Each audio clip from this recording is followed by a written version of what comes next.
وَلَقَدْ يَسَّرْنَا الْقُرْآنَ لِلذِّكْرِ فَهَلْ مِن مُّدَّكِرٍ نحمده ونصلي على رسوله الكريم أما بعد فأعوذ بالله من الشيطان الرجيم بسم الله الرحمن الرحيم رب اشرح لي صدري ويسر لي أمري واحلل عقدة من لساني يفقه قولي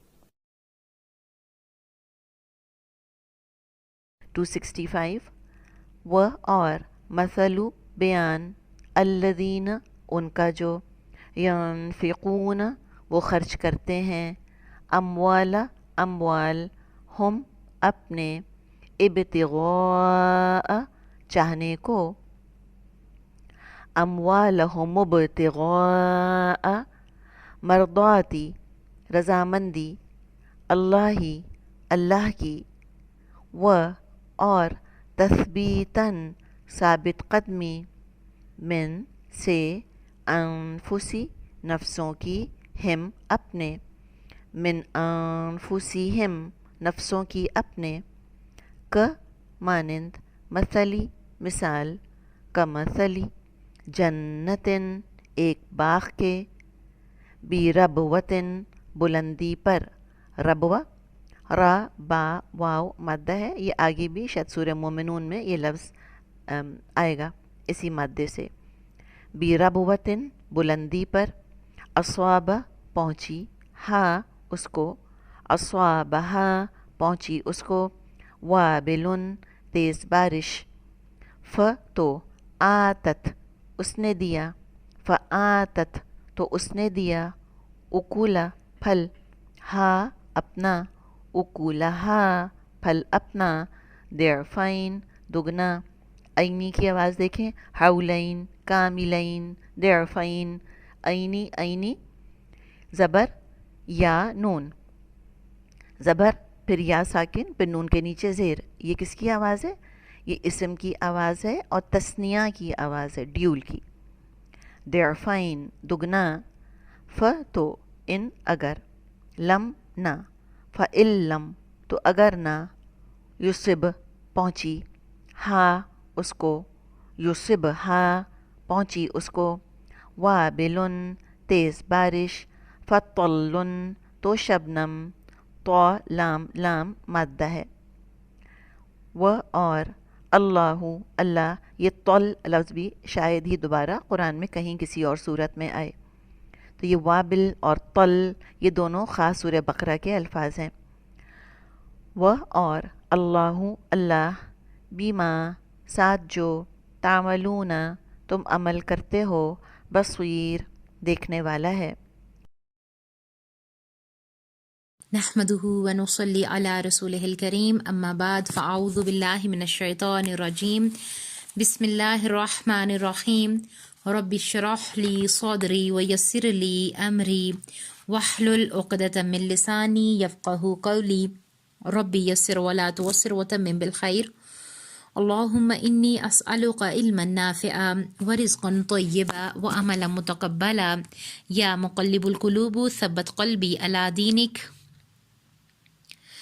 سبحانك لا علم لنا إلا ما علمتنا إنك أنت العليم الحكيم ربي زدني علما يا فتاح يا عليم وبك نستعين آمين اللهم آمين. السلام علیکم ورحمۃ اللہ وبرکاتہ.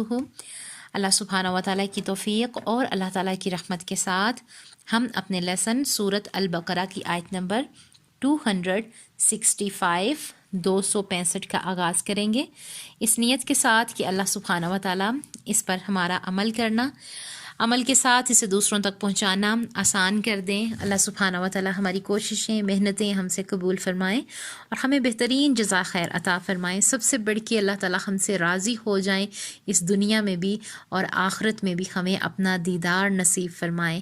آمین. بہت خوبصورت آیات پڑھ رہے ہیں ہم.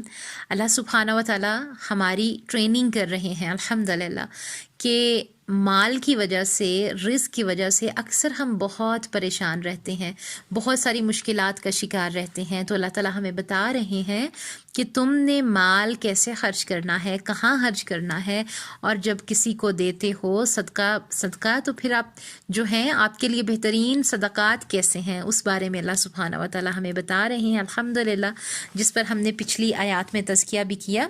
اور آج کی جو آیت ہے وہ بھی بہت خوبصورت ہے۔ اب آئیں اپنی آیت کا ترجمہ دیکھ لیتے ہیں۔ اللہ سبحانہ و تعالیٰ فرما رہے ہیں، بسم اللہ الرحمن الرحیم، وَمَثَلُ الَّذِينَ يُنْفِقُونَ أَمْوَالَهُمْ، ان لوگوں کی مثال جو اپنا مال اللہ کی رضامندی کی طلب میں دل کی خوشی اور یقین کے ساتھ خرچ کرتے ہیں، اس باغ جیسا ہے جو اونچی زمین پر ہو اور زوردار بارش اس پر برسے اور وہ اپنا پھل دگنا لائے، اور اگر اس پر بارش نہ بھی برسے تو پھوار ہی کافی ہے، اور اللہ تمہارے کام دیکھ رہا ہے۔ واللہ بما تعملون بصیر۔ سبحان اللہ، بہت ہی خوبصورت آیت۔ اس میں اللہ تعالیٰ کیا ہے کہ یہ ان اہل ایمان کی مثال ہے جو اللہ تعالیٰ کی رضا کے لیے خرچ کرتے ہیں۔ ان کا خرچ کیا ہوا مال اس باغ کی مانند ہے جو پرفضا مقام اور بلند چوٹی پر ہو، اگر زوردار بارش ہو تو اپنا پھل دگنا دے، ورنہ ہلکی سی پھوار اور خوشبنم بھی اس کے لیے کافی ہو جاتی ہے۔ اسی طرح ان کے نقصانات بھی چاہے کم ہوں یا زیادہ، کئی گنا اجر و ثواب کے باعث ہوں گے۔ جناتن اس زمین کو کہتے ہیں جس میں اتنی کثرت سے درخت ہوں جو زمین کو ڈانپ لیں، یا وہ باغ جس کے چاروں طرف باڑ ہو اور باڑ کی وجہ سے باغ نظروں سے پوشیدہ ہو۔ یہ جن سے ماخوذ ہے، جن اس مخلوق کا نام ہے جو نظر نہیں آتی۔ پیٹ کے بچے کو جنین کہا جاتا ہے کہ وہ بھی نظر نہیں آتا۔ دیوانگی کو جنون سے تعبیر کرتے ہیں کہ اس میں بھی عقل پر پردہ پڑ جاتا ہے، اور جنت کو بھی اس لیے جنت کہتے ہیں کہ وہ نظروں سے مستور ہے، نرم و زرخیز زمین والی۔ ٹھیک ہے، یہاں پر ہم دیکھیں گے کہ اللہ سبحانہ و تعالیٰ نے ہمیں کہا کہ اور ان لوگوں کے مال کی خالت جو اپنے مال کو خرچ کرتے ہیں اللہ تعالیٰ کی رضا کے لیے۔ یہاں پر دیکھیں کہ ہم کہاں خرچ کرتے ہیں، ہم شادیوں پر کیسے کپڑے پہنتی ہیں۔ ہم تھوڑا سا خواتین کی طرف آتے ہیں، اپنی بات کرتے ہیں کہ ہم شادیوں پر کیسے کپڑے پہنتی ہیں، ہماری لک کیسی ہوتی ہے۔ حدیث کا خلاصہ ہے کہ اللہ سبحانہ و تعالیٰ اپنے بندے پر اپنی نعمتوں کا اثر دیکھ کر خوش ہوتے ہیں۔ آج سوچیں کہ کیا میں جو کپڑے پہنتی ہوں یہ اللہ تعالیٰ کی نعمت ہے، کیا میرے کپڑوں سے اللہ سبحانہ و تعالیٰ خوش ہوتے ہوں گے کہ یہ کپڑے اللہ تعالیٰ کی رضا کا باعث ہیں، یا پھر میں ایسے کپڑے پہنتی ہوں کہ نامحرم کی آنکھوں کی زینت بن سکوں۔ بہت سے سوال ایسے ہیں جو کہ ہم خواتین کو خود سے کرنے ہیں، کیونکہ ہمارے معاشرے میں جو تبدیلی آئے گی وہ ہم خواتین کے بدلنے سے آئے گی۔ آج ہم کسی کو بھی نہیں بدل سکتے۔ اگر آپ کہیں کہ آپ اپنے باپ کو، بھائی کو، شوہر کو بدلنا چاہیں، ہم نہیں بدل سکتے۔ ہم خود پہ کام کریں گی، ہم خود بدلیں گی تو دوسروں پہ اثر اللہ سبحانہ و تعالیٰ کی طرف سے ضرور ہوگا۔ یہ بھی اللہ تعالیٰ کا ایک جس طرح اللہ سبحانہ و تعالیٰ کے بہت سارے ایک عجوبوں میں سے یہ بھی ایک عجوبہ ہے۔ وہ کیا ہے کہ اللہ تعالیٰ اپنی نعمتیں اس طرح بھی لوگوں پر ظاہر کرتے ہیں۔ آپ ضرور اچھی چیز خریدیں اور استعمال کریں، اللہ تعالیٰ کا احسان مند بنیں۔ اللہ مجھے اور آپ کو خوش دیکھ کر خوش ہوتے ہیں۔ اللہ کی رضا کے لیے کام کریں، کسی کو دیکھ کر خوشی محسوس کریں، یہ نہیں کہ کسی کو دے دیا تو پھر دل میں بوجھ محسوس کرنے لگ جائیں۔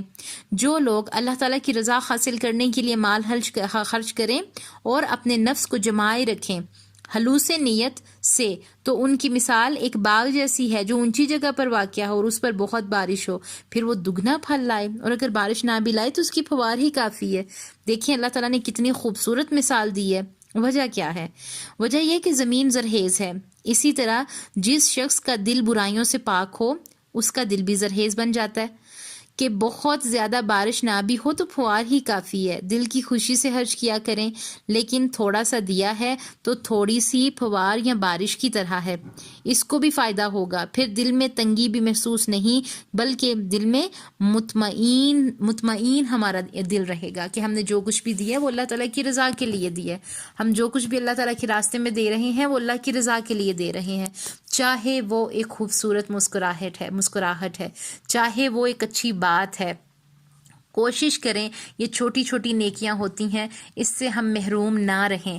آج ہم نے جو کام کرنا ہے، جو پہلا کام کرنا ہے وہ ہے کہ ہم جس سفر میں ہیں ہم نے دوسروں پہ نہیں لیبل لگانے، فتوے نہیں لگانے کہ نہیں فلاں ایسا ہے فلاں برا ہے. نہیں، ابھی تو ہم قرآن کے اسٹوڈنٹ ہیں، ابھی تو ہم سیکھ رہے ہیں، ابھی تو ہم نے انشاءاللہ پورے قرآن کو سمجھنا ہے انشاءاللہ. اس سے ہم نے غور و فکر اور تزکیے کے ہم نے پوائنٹس لینے ہیں، اور جب تک ہم اپنے قرآن کو مکمل نہیں کر لیتے ہم نے فتوے نہیں لگانے، ہم نے دوسروں پہ انگلیاں نہیں اٹھانی، بلکہ ہم نے خود ابھی کوشش کرنی ہے، ہم نے خود کو بدلنا ہے. یہ ہماری تبدیلی کا سفر ہے. اور سب سے بڑی بات دعائیں کرنی ہے کہ اے اللہ میرے اوپر اپنی رحمت نازل فرما اور میرے اہل و عیال پر بھی اپنی برکت نازل فرما. اللہ مجھے بھی ہدایت دے اور میرے اہل و عیال کو بھی ہدایت دے اور امت مسلمہ کو بھی ہدایت دے. اے اللہ میری تمام تر مشکلوں پریشانیوں کو دور کر. اے اللہ میرے اہل و عیال کی بھی ساری پریشانیوں کو دور کر. اے اللہ امت مسلمہ کی بھی ہر پریشانیوں کو دور کر. اے اللہ ہماری نسلوں کی حفاظت فرما. اے اللہ امت مسلمہ کی نسلوں کی حفاظت فرما. صرف اپنا نہیں سوچنا، دوسروں کا بھی سوچنا ہے، دوسروں کو بھی فکر کرنی ہے. امت مسلمہ کا ایک ایک فرد، آنے والی ہماری نسلیں، ایک ایک بچہ، خاص کر کے یہ بچے، ان پر ہم نے بہت کام کرنا ہے. یہ بچے ہم کہتے ہیں ہمارا مستقبل ہیں، لیکن کبھی دوسرے نظریے سے سوچیں کہ یہ بچے امت مسلمہ کا مستقبل ہے. ان بچوں نے انشاءاللہ آنے والا یہ جو دور ہے جو کہ سخت فتنوں کا دور ہے، ان بچوں میں ہم نے دعائیں کرنی ہیں ان بچوں کے لیے کہ اللہ تعالیٰ ان میں ایمان کی روشنی بلند کرے، اس کو بڑھا دے، ان کے جذبے بلند کرے، تاکہ یہ آنے والے دور میں لا الہ الا اللہ کو بلند کرنے والے بنے، کلمے کو بلند کرنے والے بنے، اور توحید کا پیغام لے کر اس پر عمل کرتے ہوئے دوسروں کو پہنچانے والے بنے انشاءاللہ. آمین یا رب العالمین. ربنا تقبل منا انک انت السمیع العلیم وتب علینا انک انت التواب الرحیم. السلام علیکم ورحمۃ اللہ وبرکاتہ.